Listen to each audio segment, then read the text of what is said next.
السلام علیکم ورحمۃ اللہ وبرکاتہ۔ الحمدللہ رب العالمین والعاقبۃ للمتقین والصلاة والسلام علی رسولہ الامین وعلی آلہ وصحبہ اجمعین الی یوم الدین، اما بعد۔ بسم اللہ الرحمن الرحیم۔ محترم ناظرین، ایک بار پھر آپ کے سامنے جو بقیہ نماز کی دعائیں رہ گئی ہیں وہ آپ کے سامنے پیش خدمت ہے۔ آج کا موضوع ہے پہلے اور دوسرے تشہد میں پڑھی جانے والی دعائیں۔ محترم ناظرین، جیسا کہ درس کا سلسلہ چل رہا ہے جس کے اندر دعا اور ساتھ میں اس کے معانی کو بتایا جا رہا ہے،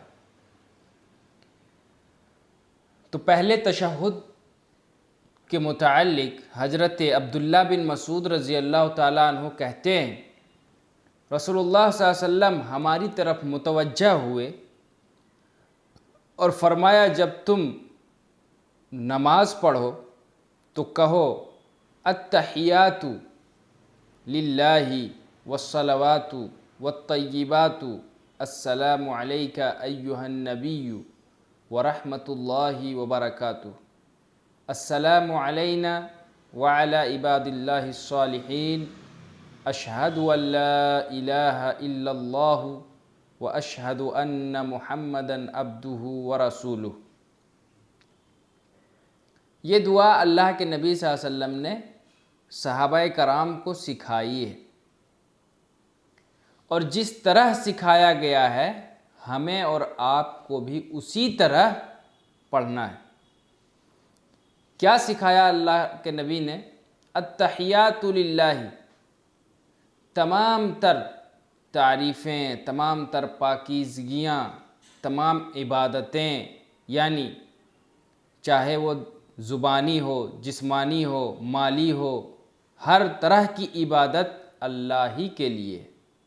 یہ تین چیزوں کے معنی آ گئے، التحیات والصلاۃ والطیبات، ان تینوں کے معنی اسی میں ہیں۔ تمام عبادتیں، چاہے وہ زبانی ہو، مالی ہو، جسمانی ہو، ہر طرح کی عبادات اور ہر طرح کی پاکی اور ہر طرح کی اچھائیاں اور خیراتیں صرف اور صرف اللہ رب العالمین کی ذات کے لیے۔ اس کے بعد السلام علیک ایہا النبی ورحمۃ اللہ وبرکاتہ، اے نبی آپ پر درود و سلامتی، آپ کے اوپر سلامتی ہو، ورحمۃ اللہ اللہ کی رحمت ہو، وبرکاتہ اور اس کی برکت ہو۔ السلام علینا، اور خود اپنے اوپر بھی، یعنی ہمارے اوپر بھی سلامتی ہو، وعلی عباد اللہ الصالحین، اور اللہ کے نیک بندوں پر بھی سلامتی ہو۔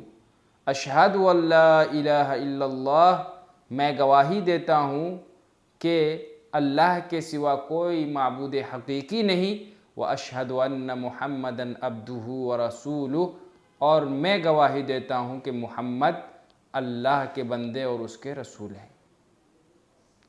یہ پہلے تشہد کے اندر اللہ کے نبی صلی اللہ علیہ وسلم نے فرمایا، جب تم میں سے کوئی شخص نماز پڑھے تو اس وقت یہ دعا پڑھے، اور التحیات آپ نے پڑھ کر کے سکھایا۔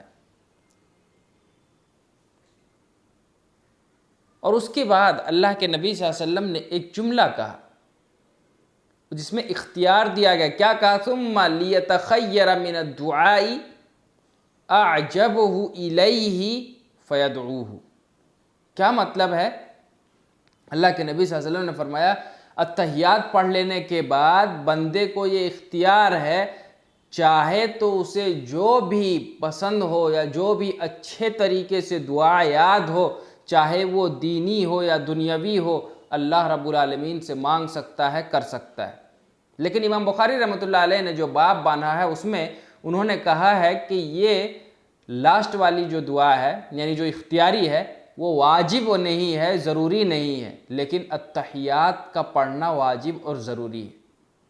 اگر ہمیں التحیات کے علاوہ کوئی چیز، کوئی حاجت اگر اللہ سے کرنی ہے، مانگنی ہے، تو ہم اور آپ التحیات کے بعد مانگ سکتے ہیں، کر سکتے ہیں۔ اسی طریقے سے اگر آپ اکیلے نماز پڑھ رہے ہیں تو آپ درود شریف بھی پڑھ سکتے ہیں، اس کی اجازت ہے، کیونکہ بار بار یہ سوال آتا ہے کیا ہم پہلے تشہد کے اندر درود پڑھ سکتے ہیں یا نہیں پڑھ سکتے ہیں۔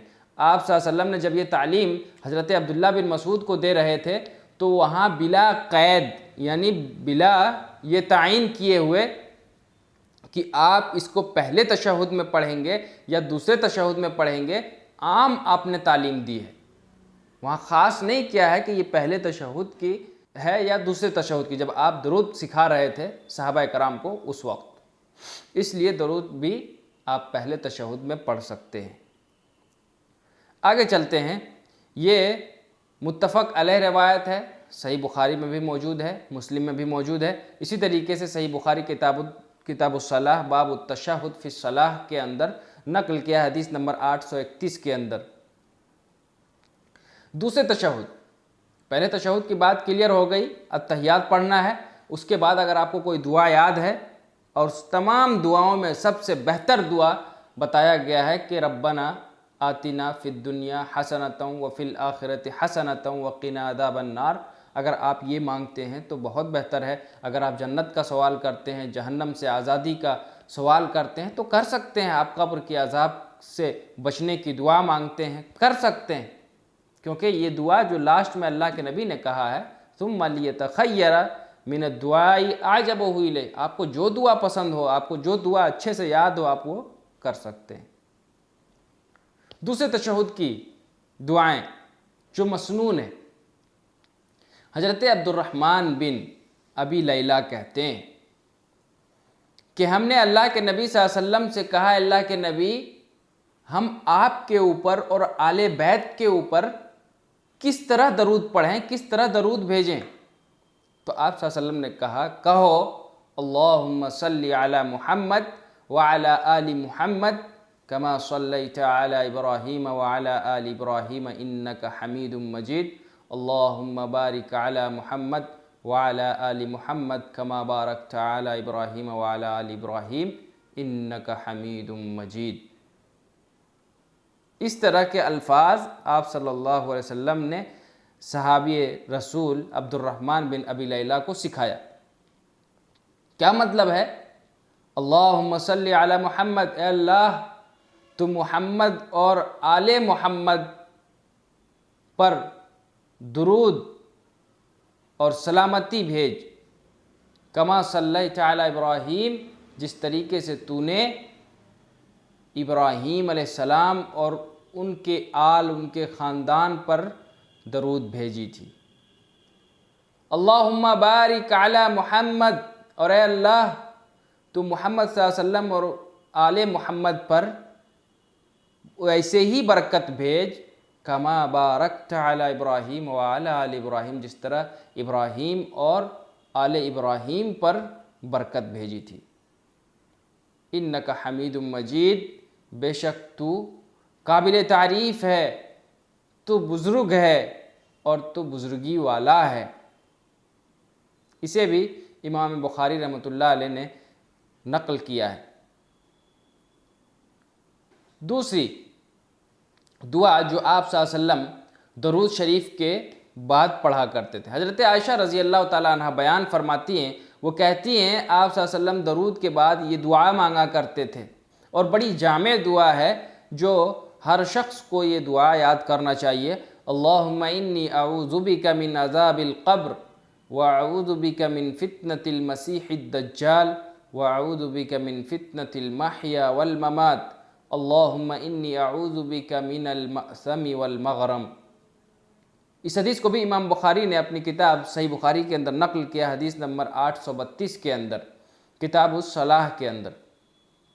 کیا کہتے ہیں، دعا کے معنی کیا ہیں، اس کے مفہوم کیا ہیں؟ بڑے جامع دعا ہیں، اللہ کے نبی صلی اللہ علیہ وسلم نے دعا سکھائے ہیں، اور آپ خود کیا کرتے تھے یہ دعا، اللہم انی اعوذ بک من عذاب القبر، اے اللہ تو مجھے قبر کی عذاب سے بچا لے، واعوذ بک من فتنة المسیح الدجال، اور اے اللہ میں تیری پناہ میں آتا ہوں مسیح الدجال کے فتنے سے، وَأَعُوذُ بِكَ مِن فِتْنَةِ الْمَحْيَا وَالْمَمَاتِ، اور اے اللہ میں پناہ چاہتا ہوں تجھ سے من فتنۃ المحیا، زندگی کے فتنے سے، والممات، موت کے فتنے سے، اللہم انی اعوذ بک من المأثم والمغرم، اور اے اللہ میں پناہ چاہتا ہوں تجھ سے من المأثم، بہت سارے گناہوں سے، والمغرم، اور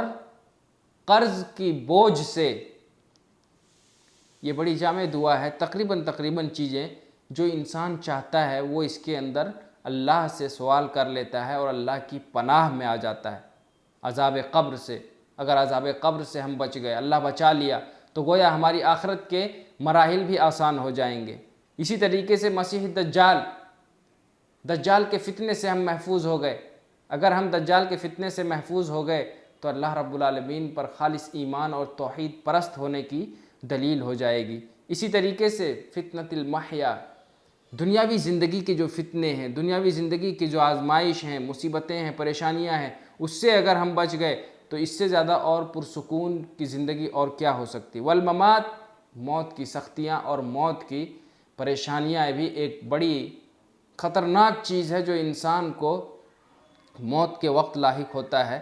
اتنی سخت پریشانی کسی اور پوری زندگی میں کبھی اس نے نہ چکھا ہوگا، اس لیے اس سے آسانی اور اس سے پناہ مانگی جاتی ہے۔ اور آخر میں دو چیزوں سے پناہ مانگی اللہ کے نبی نے، من المأثم والمغرم، گناہ جو انسان کے کثرت کے ساتھ ہو جاتا ہے تو اس گناہ سے چھٹکارے کی پناہ کی دعا اللہ سے کی جاتی ہے۔ والمغرم، اور قرض کے تلے جب انسان دبا چلا جاتا ہے، اگر قرض کسی کے اوپر چڑھ جاتا ہے تو بہت ساری باتیں آ جاتی ہے۔ جب انسان بات کرتا ہے تو جھوٹ بولتا ہے، جب انسان وعدہ کر لیتا ہے کہ فلاں دن ہم ریٹرن کر دیں گے، لوٹا دیں گے، پھر اس میں وعدہ خلافی کرتا ہے۔ اس لیے قرض سے بھی انسان کو پناہ مانگنا چاہیے۔ اور ایک تیسری دعا، حضرت ابوبکر صدیق رضی اللہ تعالیٰ عنہ اللہ کے نبی صلی اللہ علیہ وسلم کے پاس آتے ہیں اور کہتے ہیں مجھے ایک دعا سکھائیے، اللہ کے رسول مجھے دعا سکھائیے جو میں نماز میں کیا کروں۔ اللہ کے نبی نے وہاں بھی ایک بڑی جامع دعا سکھائی حضرت ابوبکر رضی اللہ تعالیٰ عنہ کو۔ کیا ہے وہ دعا؟ اللہم انی ظلمت نفسی ظلما کثیرا ولا یغفر الذنوب الا انت فاغفر لی مغفرۃ من عندک وارحمنی انک انت الغفور الرحیم۔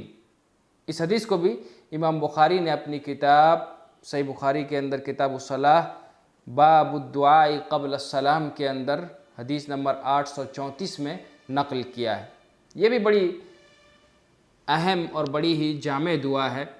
انسان کہتا ہے اللہ میں نے اپنے نفس پر بے شمار ظلم کر لیا، یعنی بہت زیادہ گناہ کر لیا ہے، ولا یغفر الذنوب الا انت، اور ان گناہوں کو تیرے سوا اور کوئی معاف کرنے والا نہیں، فاغفر لی، پس مجھے بخش دے، مغفرۃ من عندک، اپنے پاس کے رحمت اور مغفرت سے ہماری مغفرت فرما دے، ہماری بخشش کر دے، وارحمنی، اور میرے اوپر اپنی رحمت نازل کر، یعنی مجھ پر رحم فرما، انک انت الغفور الرحیم، بے شک تو بڑا بخشنے والا اور بڑا رحم کرنے والا ہے۔ درود شریف کے بعد دو دعائیں جو ہے آپ کے سامنے رکھی گئی ہیں، یہ بڑی جامع دعائیں ہیں جو انسان تشہد ثانی میں، یعنی جب ہم 4 رکعت کی نماز پڑھتے ہیں تو پہلے 2 رکعت نماز پڑھ کر کے ہم التحیات پڑھتے ہیں، اور تحیات پڑھنے کے بعد اگر ہمارے پاس اتنا وقت ہے، امام ہمیں اتنا وقت دیتا ہے کہ درود بھی پڑھ لیں تو درود پڑھ لینا چاہیے، اور اس کے بعد اگر ہمیں اور ٹائم ہے اور وقت مل رہا ہے تو خالی بیٹھ کر کے لوگ انگلیاں ہلاتے رہتے ہیں کثرت کے ساتھ، یہ کرنے کے بجائے ہم اللہ رب العالمین سے دعائیں مانگ سکتے ہیں، اپنی حاجات کو اللہ کے سامنے رکھ سکتے ہیں۔ اسی طریقے سے دوسرے تشہد میں درود شریف اور درود شریف کے بعد 2 دعائیں، اللہم انی اعوذ بک من عذاب القبر سے لے کر کے آخر تک من المأثم والمغرم، اور تیسری دعا اللہم انی ظلمت نفسی ظلما کثیرا ولا یغفر الذنوب الا انت فاغفر لی مغفرۃ من عندک وارحمنی انک انت الغفور الرحیم. یہ دعا ہے جو آپ کے سامنے پیش کیا گیا. اس کے علاوہ، ان دعاؤں کے علاوہ بھی اگر ہم دعا کرنا چاہیں اور جو مانگنا چاہیں اللہ رب العالمین سے، جو مانگنا چاہیں آپ وہ مانگ سکتے ہیں. تشہد میں ان دعاؤں کو، جو مسنون دعائیں ہیں جو اللہ کے رسول صلی اللہ علیہ وسلم نے خود پڑھی ہے اپنی نمازوں کے اندر، اور صحابہ کرام کو اس کی تعلیم دی ہے کہ اس طرح پڑھا کرو، ان دعاؤں کو پڑھنے کے علاوہ بھی اگر بندہ کوئی سوال اللہ سے کرنا چاہتا ہے تو بلا جھجھک وہ کر سکتا ہے، چاہے وہ دعا سکھائی ہوئی ہو یعنی کہ دعائے معثورہ ہو، عربی ٹیکسٹ میں ہو، یا پھر اپنی زبان میں بھی ہے تو بھی انسان کر سکتا ہے. اس کی دلیل بھی ہمارے پاس موجود ہے. اللہ رب العالمین سے دعا کرتے ہیں پروردگار عالم ہم تمام لوگوں کو سنی ہوئی باتوں پر اور جو دعائیں بتائی گئی ہیں ان دعاؤں کو سمجھ کر، یاد کر کے، اور اس کو اللہ رب العالمین کے سامنے یا اپنے نمازوں کے اندر صحیح پڑھنے کی توفیق اللہ ہم سب کو دے. آمین. وآخر دعوانا ان الحمد للہ رب العالمین. والسلام علیکم ورحمۃ اللہ وبرکاتہ.